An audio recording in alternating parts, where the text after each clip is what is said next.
नारी अर्थात् वुमेन। हामी नारी जन्मेदेखि नै सबैको आँखामा ओहो छोरी भनेर खुसी भएर बस्न पाउँदैनौँ हामी। अझै पनि हामी जन्मन्छौँ भने श्राप नै हो जस्तो व्यवहार पाउँछौँ अहिलेसम्म। बुझ्न नसकेको समाजले भनौँ खै कसले जन्मेदेखि मृत्यु नभएसम्म सहनु पर्ने विभिन्न चुनौतीहरू छन्। सानैमा थाहा नभएको ज्ञान नभएको समयमा धेरैले यौन शोषण गरेका हुन्छन्। हामी नारीहरूको लागि एउटा आहारा जस्तो गिद्धको नजरले हेरिरहेका हुन्छन्। खुसी भएर हाँस्ने खेल्ने उमेरमा थुप्रै कुराहरू सहनु परेको हुन्छ। विवाह गरेर जानु परेको हुन्छ, घर चुलो चौकी हेर्नु पर्ने हुन्छ, बल्ल बल्ल बुद्धि आएको हुन्छ। त्यही पनि कसैले नराम्रो व्यवहार गर्दा झट्ट आवाज उठाउन भने सकिँदैन। छोरी मान्छेले छोरीलाई नै घृणा गरेर हेपिरहेको हुन्छ। छोरी मान्छे आफैमा बलियो पनि छ र कमजोर पनि छ। म नारी हो, आफ्नै बलबुद्धिमा केही गर्न सक्छु भन्ने अठोट राखेको हुनुपर्छ।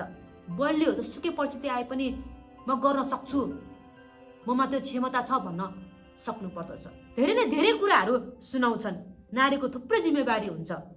छोरी बुहारी आमा र हजुरआमा विभिन्न परिस्थितिमा विभिन्न प्रकारको जिम्मेवारी साथै भूमिका पनि हुन्छ। परिवार बालबच्चालाई खुसी राख्न सक्नु पर्यो। राम्रो परिवार छ छोरी हुँदादेखि नै भने त बुझ्नुहुन्छ कति कुराहरू, नत्र त धेरै सङ्घर्ष र दुःखमा जीवन जिउनु पर्दछ। नारीलाई पनि खुसी र स्वतन्त्र भएर जिउन मनपर्छ, तर समय र परिस्थितिले दिँदैन। कतिचोटि धेरै समय आफ्नो नजिकको मान्छे श्रीमानको ठुलो सपोर्टको खाँचो पर्छ नारीको लागि। जहाँ पुरुषले घरको होइन श्रीमतीको सुन्छ त्यहाँ राम्रो हुन्छ, तर परिवारको सुन्छ भने त्यहाँ भाँड भैलो हुन्छ भन्ने हामीले सुनेका छौँ र देखिरहेका छौँ हाम्रो समाजमा, हाम्रै घर परिवारमा पनि। हरेक दुःख सुख झेल्दै अगाडि बढेको हुन्छ नारी। हामी छोरी मान्छेलाई धेरै कुरामा रेस्ट्रिक्सन हुन्छ, निषेधित गरिएको हुन्छ। छोरी मान्छे भएर यस्तो गर्न हुन्न उस्तो गर्न हुन्न भन्ने जसले नि यो पाठ चाहिँ हामीलाई सिकाइरहेको हुन्छ। हामी सेता गुलाब र सेतो कपडा जस्तो हौँ। कसैले केही अलिकति छोएपछि दाग लाउने, तर केटा मान्छेहरूले मान्छेले मारे पनि के हुन्न भन्ने खालको समाज छ हाम्रो। नारीले जन्मैदेखि मृत्युसम्म थुप्रै कुराहरू सहेकी हुन्छन्, जसले जे भने पनि गरे पनि सहेर पीडित भएर एक्लै कुनामा रोएर बस्नुपर्ने अवस्था छ। फेरि हाम्रै मन कस्तो कमलो हुने, हामी नै नम्र भएर दयालु मनको हुन्छौँ। कसैले जे गरे पनि एकैछिनमा हामी फकिहाल्छौँ, हाम्रो रिस शान्त भइहाल्छ। अहिलेसम्म पनि छाउपडी प्रथा भनिन्छ।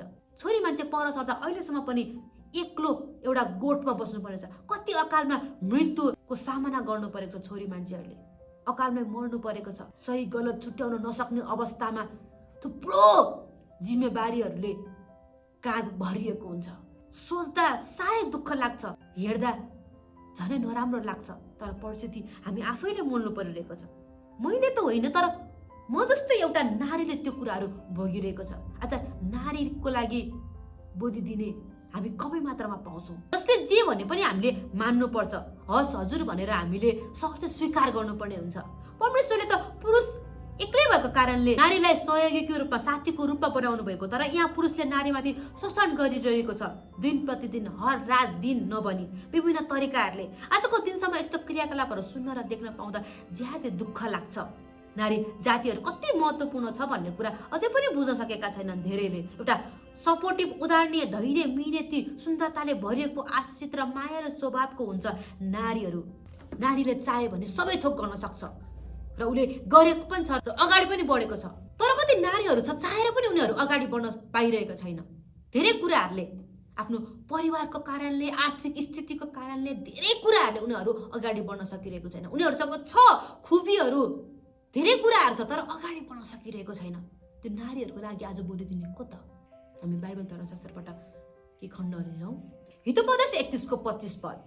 तिनी सामर्थ्य र प्रतिष्ठाले सुशोभित हुन्छन् र आउने दिनहरूका बारेमा तिनी हाँस्न सक्छन्। नारी यस्तो प्रकारको स्वभावको हुन्छन्, उनी सामर्थ्य र प्रतिष्ठाले सुशोभित हुन्छन्। उनी आउने दिनहरूको लागि पनि उनी हाँस्न सक्छन्, किनभने उसले दिन रात बिहान बेलुका उसले मिहिनेत गरेको हुन्छन् र भोलिको लागि आउने दिनहरूका लागि ऊ हाँस्न सक्छन्, किनभने उसले अगाडि नै मिहिनेत गरेको हुन्छ। परिवारको लागि हरेकको लागि सोचेकी हुन्छन्। हितोपदेश 31:10 पद। उच्च चरित्र भएकी पत्नी कसले पाउन सक्छ? तिनी मानिक भन्दा पनि अति नै बढी मूल्यकी हुन्छन्। उच्च चरित्र भएकी पत्नी चाहिँ आज कसले पाउन सक्छन् त? तिनी चाहिँ मानिक भन्दा पनि, सुन मणि एउटा मानिक भन्दा पनि अति नै बढी मूल्यकी हुन्छन्, अमूल्य। हामी मूल्य तिरेर पाउन सक्दैनौँ। त्यस्तो प्रकारको स्त्री आज कसले पाउन सक्छ त? स्त्री जातिहरू त्यस्तो स्वभावकी हुन्छन्। लुका 1:45 पद, तिनी धन्यकी हुन् जसले परमप्रभुले तिनलाई भन्नुभएको कुरा पूरा हुनेछ भनी विश्वास गरिन्। आज नारी यस्तो स्वभावकी हुन्छन् कि हरेक कुराहरू सहर्ष स्वीकार्छन् र विश्वास गर्छन्। परमेश्वरले भनेको हरेक कुराहरू धन्यकी हुन् भन्नुभएको छ परमेश्वरले। आज कति साह्रो धन्यकी छिन् त नारी। न्यायकर्ता 4:4 पद, त्यसबेला लप्पिदोतकी पत्नी दबोरा न्यायकर्ता थिइन्, तिनी एक अगमवादिनी थिइन्। त्यसबेला लप्पिदोतकी पत्नी दबोरा चाहिँ न्यायकर्ता थिइन्, एउटा जजेस, एउटा ओकालत गर्ने। हेर्नु त आज नारीहरूलाई कति कमजोर सम्झिन्छन्, तर नारीले पनि धेरै कुरा गर्न सक्छ। ऊ एउटा अगमवादिनी पनि थिइन्। नारीले आज दियो भने सबै कुरा उनी गर्न सक्छ। उसमा त्यो प्रकारको सामर्थ्य परमेश्वरले हालिदिनु भएको छ। गलाती 3:28 पदले भन्दछ, अब न त यहुदी छ, न ग्रीक, न कमारा छ, न फुक्का, न त पुरुष न स्त्री छ, किनभने क्रिस्ट येशूमा तिमीहरू सबै एउटै हो। आज अब यहाँ केही पनि छैन, न यहुदी, न ग्रीक, कमारा, फुक्का, पुरुष, स्त्री, केही पनि छैन, तर प्रभु येशूमा सबैजना एउटै भनेर चाहिँ भनेको छ। आज नारी भनेर आज हामीले कमजोर ठान्नु हुँदैन। नारीमा त्यो प्रकारको धैर्य, त्यो प्रकारको साहस हुन्छ, उसले सबै कुराहरू सहेकी हुन्छ। त्यसैले नारीको लागि चाहिँ आज हामीले प्रेम, उसलाई गर्नुपर्ने एक प्रकारको सम्मान र उसप्रति हामीले जताउनु पर्ने एउटा भावना चाहिँ सधैँभरि हाम्रो हृदयमा चाहिँ हुनुपर्दछ। तपाईँ र मैले विचार गरौँ, आज हामीले नारीलाई, स्त्री जातिलाई कस्तो व्यवहार गरिरहेका छौँ। हाम्रो घरबाट नै यो कुरा चाहिँ हामीले सोच्नु जरुरी छ।